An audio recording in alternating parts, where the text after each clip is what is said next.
ही गोष्ट आहे एका शेतमजुराची। हा शेतमजूर खरं तर आपल्या मालकाप्रती अतिशय प्रामाणिक आणि निष्ठावान होता। आपला मालक जी गोष्ट आपल्याला सांगेल, जे काम आपल्याला सांगेल, तो तंतोतंत करण्याचा प्रयत्न कायम त्या मजुराचा असायचा। आणि मग हा मजूर एवढा समर्पित आपल्या मालकाप्रती होता की मालक जी गोष्ट म्हणेल तीच खरी याच्यावरती तो ठाम असायचा। त्याचा प्रामाणिकपणा, त्याची इमानदारी पाहून मालकही कायम खुश असायचा।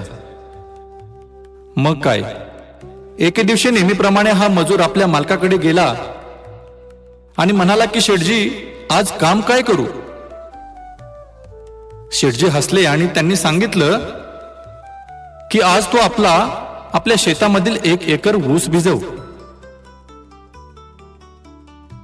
त्या शेतमजुरानेही मान्य केलं, कारण त्याला शेवटी आपल्या मालकाचं काम करणं भागच आहे। आणि तो तेवढ्या चिकाटीने ते कामही करत असायचा, कारण तेवढी त्या मालकाप्रती त्याची असलेली भावना शुद्ध होती, समर्पित होती। आणि तो शेतमजूर निघाला कामाच्या दिशेने विचार करत। आणि रस्त्याने जाता जाता त्याच्या मनामध्ये सहजपणे एक प्रश्न आला, एक विचार येऊन गेला त्याच्या मनामध्ये की आज आपण आपल्या मालकाच्या शेतामधील 1 एकर ऊस भिजवण्याऐवजी 1 एकर डाळिंब भिजवूया। बघा, विचार काय होता की आपल्या मालकाच्या शेतामधील 1 एकर ऊस भिजवण्याऐवजी 1 एकर डाळिंब भिजवूया। मालकाने तर सांगितलेलं आहे की बाबा तुला 1 एकर ऊस भिजवायचा आहे, ठीक आहे, परंतु याच्या मनामध्ये विचार आलेला आहे की काय हरकत आहे, आपल्याच मालकाचं काम आहे, आपल्याच मालकाचं काम आपण करणार आहोत, आपण प्रामाणिकपणानेच काम करणार आहे। फक्त विचार हा मनामध्ये आला की 1 एकर ऊस भिजवण्याऐवजी 1 एकर डाळिंब भिजवूया। आणि मग आलेल्या मनातील विचारानुसार त्याने तसंच केलं की आपल्या मनानुसार त्याने 1 एकर डाळिंब भिजवलं। आणि 1 एकर डाळिंब त्याने तेवढ्या जिद्दीने, तेवढ्या धडपडीने, तेवढ्या प्रामाणिकपणाने आणि तेवढ्या त्या मालकाप्रती असलेल्या समर्पित भावनेनं, निष्ठेनं भिजवलं।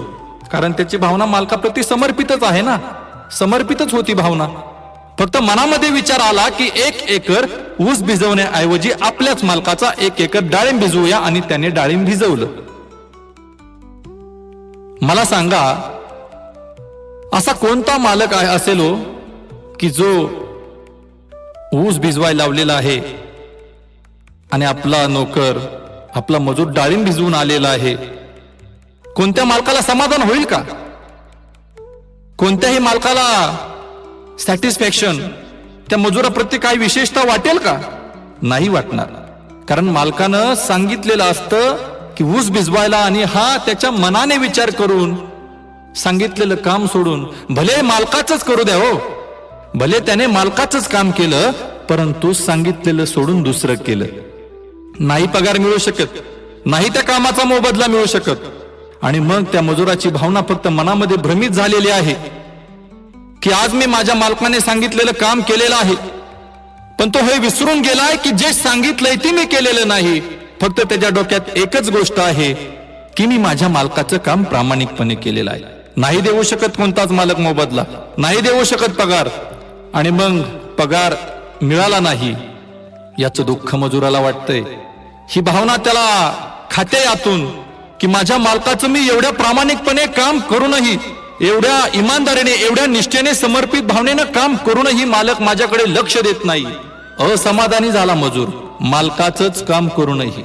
सांगितलं काय होतं, ऊस 1 एकर भिजवायला, परंतु त्याने भिजवलं 1 एकर डाळिंब।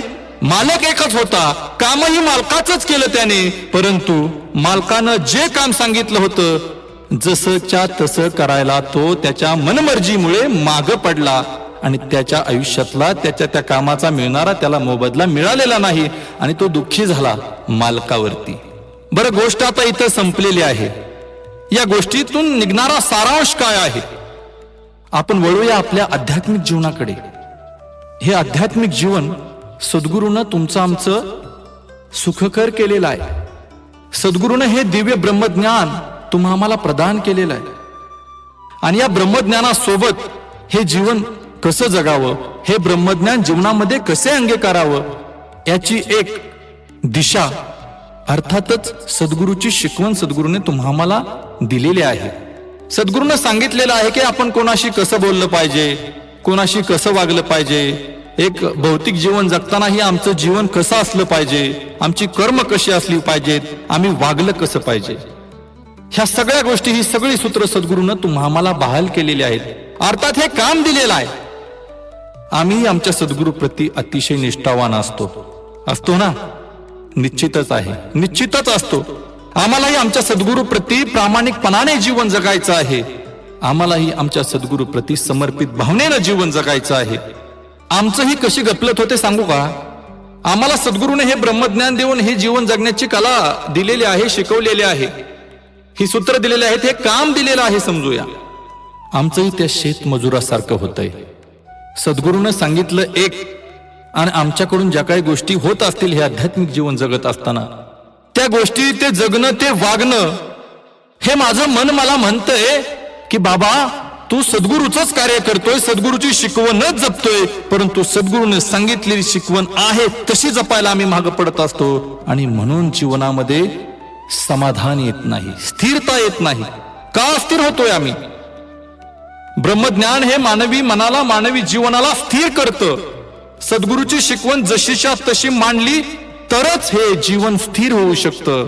आणि जर ब्रह्मज्ञान हे आध्यात्मिक वातावरण जीवनामध्ये असूनही मनुष्य आम्ही जर अस्थिर होत असू, स्थिरता जीवनामध्ये येत नसेल, चलबिचल होत असेल, मनाची चंचलता वाढतच जात असेल ना, तर निश्चितपणानं आम्ही समजून घ्यायचं आहे की आमची अवस्था त्या शेतमजुरासारखी आहे. आम्ही आमच्या मालकाप्रती, आम्ही आमच्या सद्गुरूप्रती निष्ठावान आहोत, प्रामाणिक आहोत असं आमचं मन म्हणतंय, आणि आहे आमची भावना ही शुद्ध आहे सद्गुरूप्रती. परंतु सद्गुरूने दिलेली शिकवण आहे तशी पाळण्यात आम्ही कमी पडत असतो, आणि म्हणून आमच्या जीवनामध्ये अस्थिरता येते. जसं की त्या शेतमजुराला सांगितलं होतं की बाबा आपलं 1 एकर ऊस भिजव, परंतु त्याने त्याची मनमर्जी त्यात अवलंबली गेली, त्याचं मनमत त्याच्यामध्ये शिरलं गेलं. त्याला वाटलं की मी करतोय, मालकाचंच काम करतोय, आणि त्याने मालकाचंच काम केलं, परंतु मनमतानं केलं. त्याने डाळिंब भिजवलं, आणि त्या डाळिंब भिजवून त्याला जो काही मोबदला मिळणार होता तो मोबदला त्याला मिळालेला नाही. मग आमच्याही जीवनामध्ये तसंच आहे. सद्गुरूनं सांगितलेली शिकवण हे सद्गुरूच्या मतानुसार, अर्थात गुरुमत धारण करूनच आम्हाला अंगीकारावी लागेल. आम्ही जर मनमत अंगीकारलं तर जीवनामध्ये स्थिरता कदापि येऊ शकत नाही. आणि म्हणून सद्गुरूने सांगितलेलं कर्म, सद्गुरूने दिलेलं ब्रह्मज्ञान, ही शिकवण आहे तशी, सद्गुरूचं वचन जसं सांगितलेलं आहे जसंच्या तसं जीवनामध्ये अंगीकारावं लागेल. आणि मग खऱ्या अर्थानं जीवनामध्ये स्थिरता आल्याशिवाय राहणार नाही.